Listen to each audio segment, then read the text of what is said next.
I am so excited about this next segment that we're gonna run.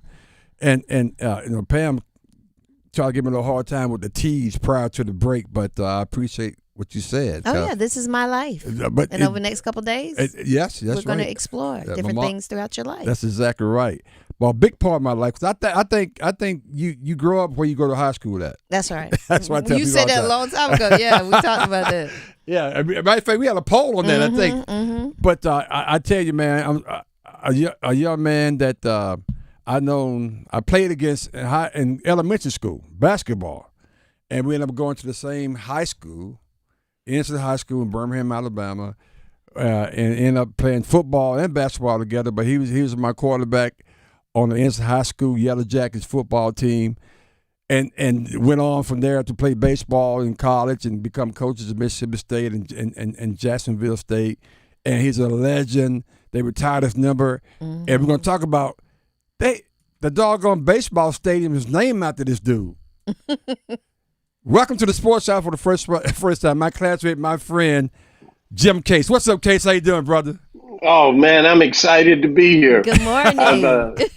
I am so excited. I've kept up with you through the years and followed all the things that you've done, and just to have an opportunity to sit and talk to you for a few minutes yesterday when we caught up, Yep. it made my day actually, Oh, that's and awesome. and now to be able to sit and talk to you kind of in person, so to speak, Yep. makes it even better. Well, Case, as I call him, people call him Coach. I call him Case. I've been calling him Case since late 70s or whatever. So let's walk. Well, first of all, watch this, Pam. One of my highlights of my career, seriously. We at Legion Field playing against Parker High School, and they send the play in Case calls the play 34 daylight pass. And he gonna laugh because he heard, and he may not even remember that, but it's a 34 daylight pass, and the pass was coming to me. So Case drops back against Park High School, throws me the pass. And this was my first catch ever, on varsity. I catch the pass, and I never forget, I can hear my mom screaming. And by that, when you paying attention, we're in Legion Field, which was our home field, Case. I tell people all the time. But Case, Yeah. do you remember the 34 daylight? That's that pass?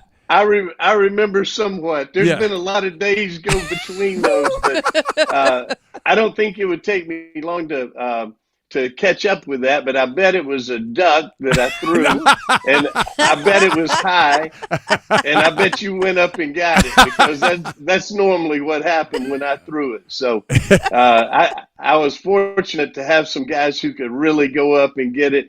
I think of. I started thinking about Roy Thomas. Roy Thomas, Uh, yep. And, with those two guys, if you threw it high enough, Yeah. you two guys would go and get it. Yeah, Roy Thomas played the other side. I played one side, but Roy's a good friend of mine. And by the way, Case, that's probably some Yellow Jackets watching. And I know Cyril Mays, who I talked to yesterday down in Atlanta, Oh, wow. who was a great athlete. I'm pretty Yeah. sure he's watching as well, man. But Case, talk about, because the thing is, you came in. You was a golden boy. I just keep it 100. Case was that He dude. was a golden boy. Yeah, he was that dude. So Okay. So he led. I mean, he started at a very young age in varsity. But let's talk about your career and instantly how you segue from that into and you could play baseball and basketball, and how you segue from that into having an unbelievable baseball career. Talk about that. Well, real interesting. Unfortunately, I lost my father when I was very young, 6 years old. Yep. And but I was the last of seven kids, and I had three brothers and three sisters.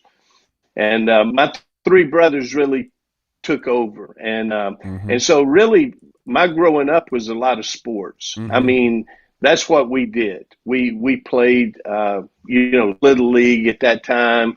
We played park ball, down there at Inslee Rec Yep. for basketball, and in football you started, I guess, 80-pounders, Yep. 90-pound. I can't remember what it was, but Yeah. everything that I did revolved around sports, which I'm thankful for because there was discipline, in that, and it was something that certainly I needed.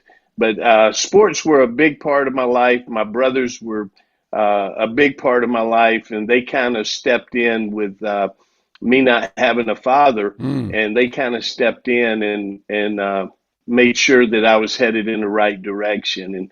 And just like I feel just like you do, Errol. When we got to Inslee, man, it was a great time Yep. Yeah, to it be was. in high school. Yeah, it was, man. It was we had athletes all over the place. Yep. I was not one of them. I was lucky yes, to you be were. on the team Yes, you that were. time. Yes, you were. You were. No, I tell you, I came along at a very good time because there wasn't a great quarterback, and they just needed somebody to hand the ball off and throw it up in the air. And so that ended up being me. And then on the basketball team, which I loved playing basketball for Jimmy Tucker. Yep, Coach Tucker was great. Yep.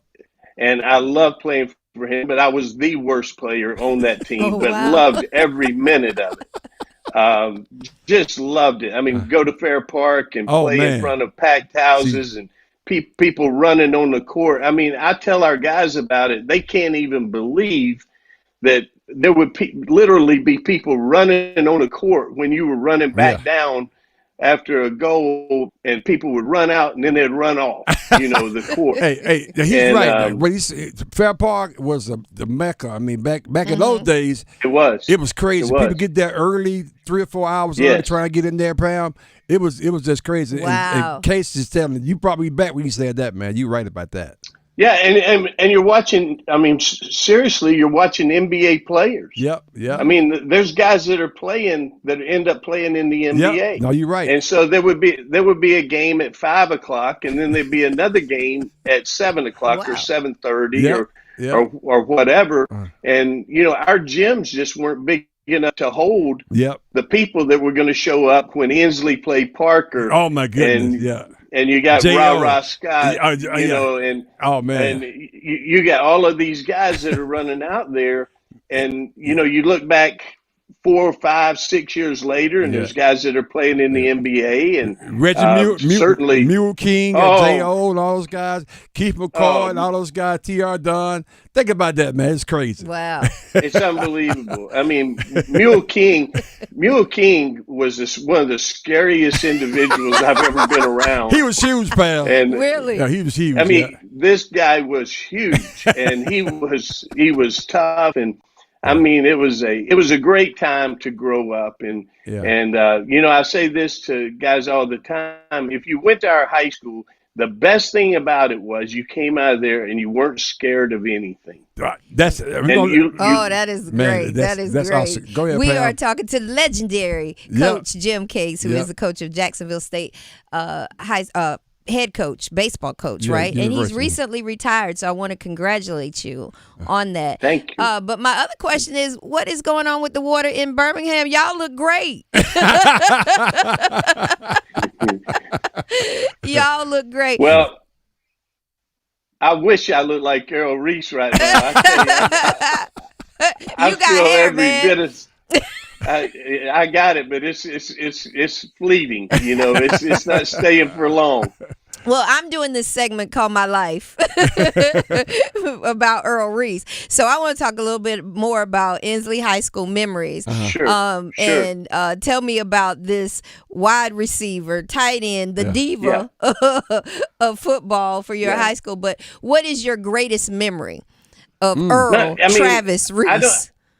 I don't have great memories of certain events. Like, I don't have a certain catch. Mm-hmm. What I remember about him was what kind of teammate he was. Okay. He was a great teammate. And obviously we spent a lot of time together, on the football field and the basketball court.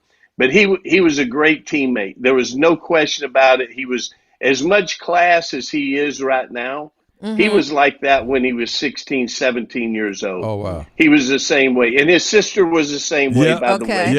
Yeah. She was the same way. So you knew that his upbringing was top of the line. I mean, because that's the kind of teammate and the kind of person that he was. And, for me being the quarterback, and I say it jokingly, but not, if I got the ball close to Errol Reese, he was going to catch it. Wow, man. I mean, that's all you had to do is get it close, which was the very best that I could do.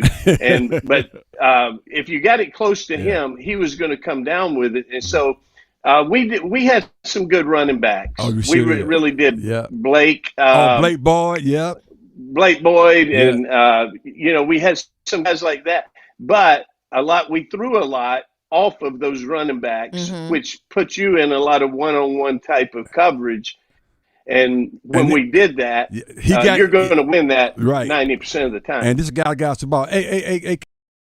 Friday, September 29th. Get ready to laugh till it hurts. The Bar Bogey and Jokes Comedy Show at the brand new Westin Hotel in Raleigh, North Carolina. Starring Willie Brown, Shanita Morris, Deborah Terry, and hosted by Terry Tubb. This to benefit the North Carolina Central University men's and women's golf team. Doors open at 5:30. Show starts at 7 sharp. This is clean and funny. September 29th, the brand new Westin Hotel in Raleigh. Tickets at 2toughcomedy.com. That's the number 2, TUFFcomedy.com. Him being the baseball coach at Jacksonville State, you were his home run.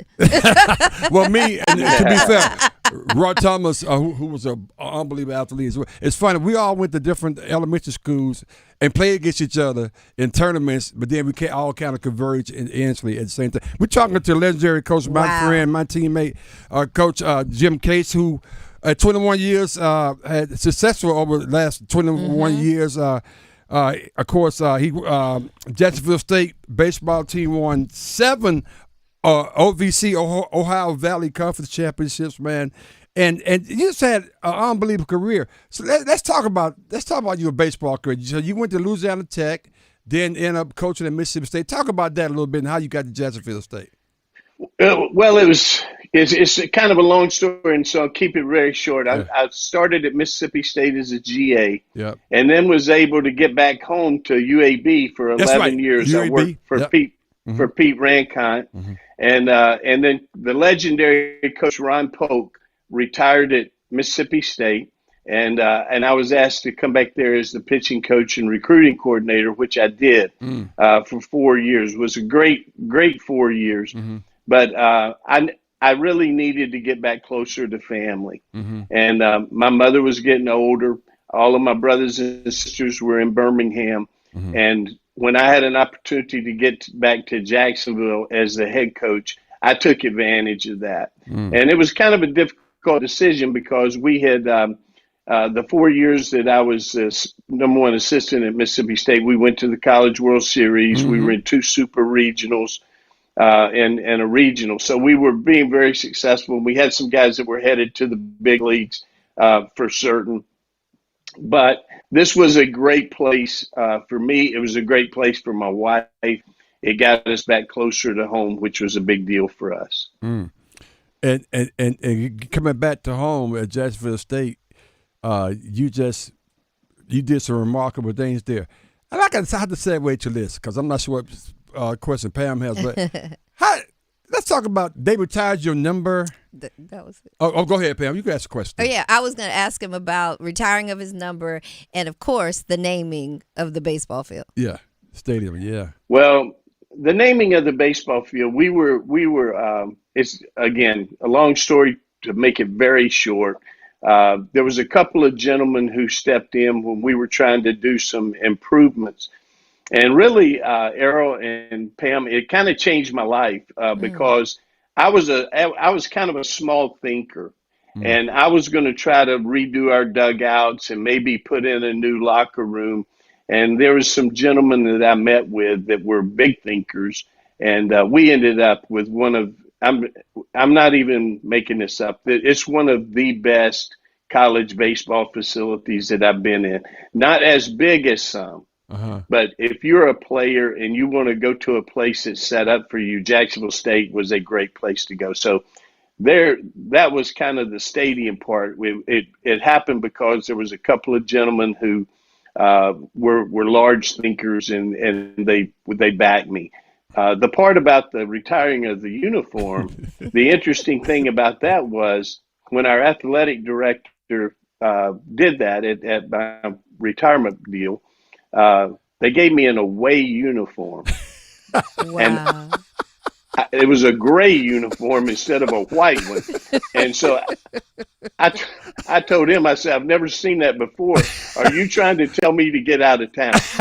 Because I've never seen a framed away uniform in my life. So Who does that? I don't know how to take that, but no. In all truthfulness and no joking, I've been blessed. I mean, there is no doubt about it. My wife has been a great, which is difficult, being a coach's wife. And not only has she been a good wife, she has thrived on her own. She's the head of our math and computer science department. Okay. Oh, that's awesome. Both of my children have done well. One lives in Atlanta, is doing great. The other's a professor at the University of Georgia. So we've been blessed through the years, for sure. Well, I was going to ask you just kind of summarize some things that I think you just did, because family is very, very important. But let me just say this, I'm just so happy that we reconnected. I've been following you as you have. He follows the show because he talks about it all the time. That's about awesome. the people interviewing. But Case, man, I'm really, really proud of you. I'm happy you call you my friend. You've been so consistent.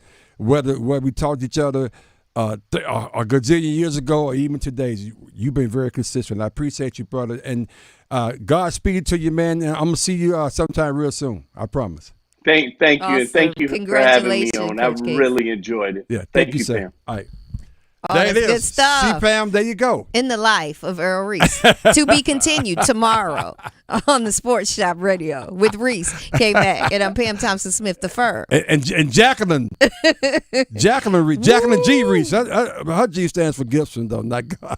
Man, I cannot wait to hear her tomorrow. That dude. That's good. That's real good. That dude is special. And that you feel the real true friendship between the two of you. Yeah. And those friendships, they last a lifetime. It started in, like you said, in high school. That's where you and really grow up. And you don't have to talk to people every day. No, you even don't. years apart, but you saw the connection. Absolutely. And he remembers some things that I forgot about. But it's good stuff.